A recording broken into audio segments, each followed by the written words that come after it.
Carolina Hurricanes have a lot to decide with what to do with themselves over the offseason. Is it possible that Randy Orton's twin, Brett Pesce. Wait, what?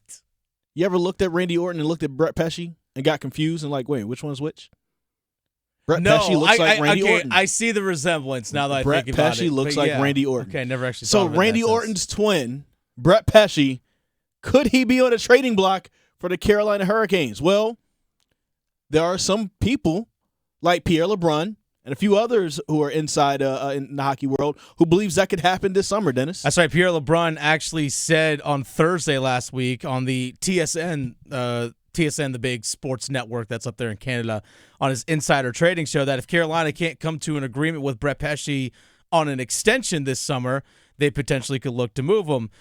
He said, quote, if the Hurricanes have their way, they're not trading Brett Pesce, they're signing him to an extension. Facts. Also continued here saying, those talks continue with his camp and agent, Judd Moldover. Hope I'm saying Judd's name correctly. But I think the Hurricanes are also pretty resolute that if they can't extend Brett Pesce, they will move him this summer to get max value on the asset with a year left on his contract. So that's according to Pierre LeBrun, who works like The Athletic, TSN. Like it's like basically like the Adam Schefter when it comes to Hockey Insider. Okay, I hate the situation that they're in with this, but if they follow this game plan that you just laid out, I love it. Why?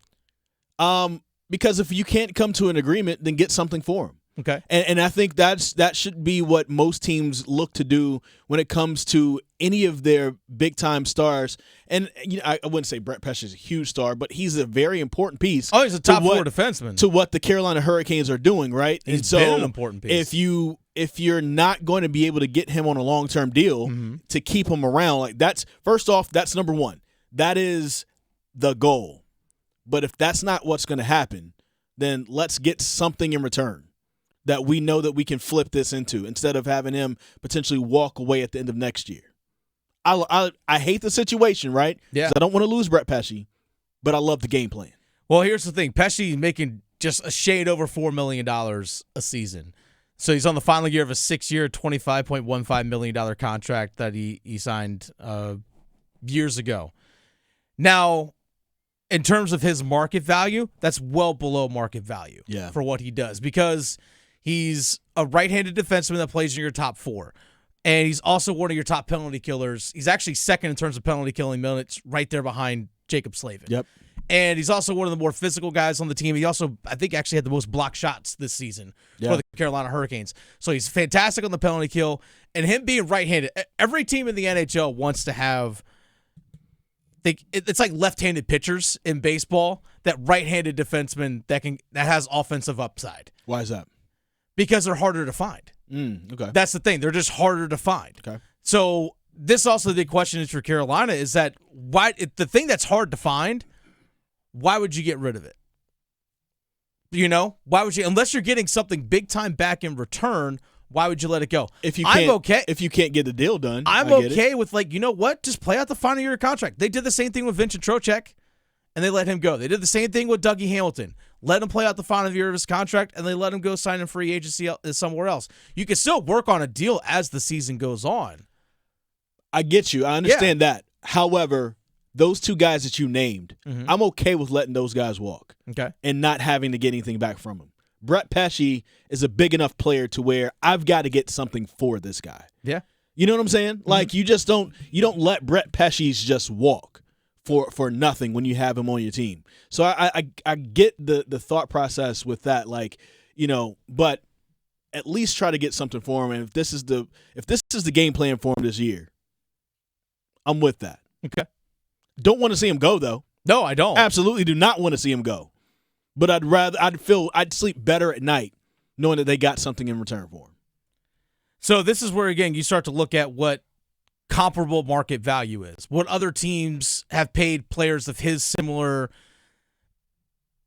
production, similar age, things along those lines, because those are all factors, right? So if you look at what Damon Severson, who recently just played for the New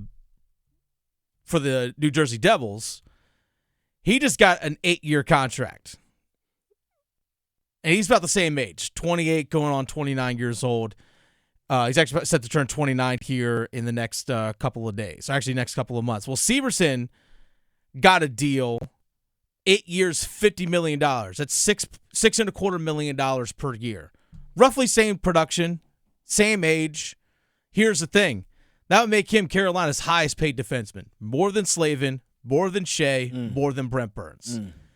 Can you afford to keep that on a player who's 28 going on 29 years old in terms of Brett Pesce? He's had 2 shoulder surgeries in his career as well. Takes a lot of hits. He absorbs a lot of hits, but again, blocks a lot of shots as well. As he ages, is he going to play up to that value as he gets older? Question for you then. Okay. If that is the case, if you're saying that that's a little bit too steep for the team, and if the Canes do what you suggested, just let him play on this last year, see what happens. Yeah. If they are worried about paying him that much for that, do you think that other teams in the NHL will be worried about paying him that much, considering his history? Yeah. And with the shoulder surgeries and everything like that, and the mileage that's put on his body, and do you think that the Hurricanes could possibly get a little bit of a hometown discount based off of that anyway? Well, I mean, he's going to want a little bit more money for sure. But do you want to go up $2.5 million a year is basically the question. Yeah, that's basically about $2.25 million. That's what, again, this is Severson who got traded. He was a restricted free agent, he was a free agent. Got traded to Columbus, and they signed him to that 8-year extension. So again, 28 years old, same age, all that. The one thing that Carolina can give Brett Pesce that another team can't right now, in terms of like if he plays out the final year of this contract and then goes into free agency, he can get an 8-year extension with the Carolina Hurricanes. He can go and get 7 years on the open market. So that's something that NHL rule has. You can sign an extra year in terms of the length of your contract in the NHL. So the question, if you're his agent, if you're Brett Pesce, do you take just a 4-year contract extension and play till age 33, or you look to possibly get traded where you can get 6 or 7 years potentially on a contract? So that's something you have to keep in mind as well. Like the term length of the contract is a big thing. If you can get Brett Pesce to sign an extension for 4 years, a 4-year extension at $5.5 million a year, great. Take it. Absolutely take it. But is he willing to do that? If he knows that if he gets traded or goes into free agency that he can get a 6-year contract or even a 7-year deal, even at that same price point. But again, those extra years that are tacked on to the end of it, that's a big question